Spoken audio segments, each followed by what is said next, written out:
Mana aksiya doirasidagi 3-motorimizni ham sotdik aka. Akajon, qayerdan keldingiz? Qishloqdan keldik. Ismim Humoyun, motoristman o'zim. Klientlarga ko'rib motorimizni oldik. Yili 20 ekan. Motor o't kuchi 440 talik. Motor zo'r, sostalar chotki ekan. Hamma narsasi garantiya, komplektasini chotki qilib berdilar. Rahmat aka. Rahmat. Qanday tekshirib oldingiz? Hamma Hamma klajlari ham yaxshi chiqdi, ballari zo'r chiqdi. Golovkalari ham zo'r, hamma zo'r, full. Akajon, barakali bo'lsin. Necha pulga oldingiz aka? Shuni ham aytib o'ting.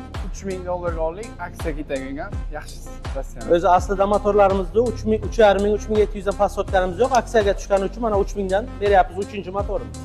Uyim aniq va ishonchli.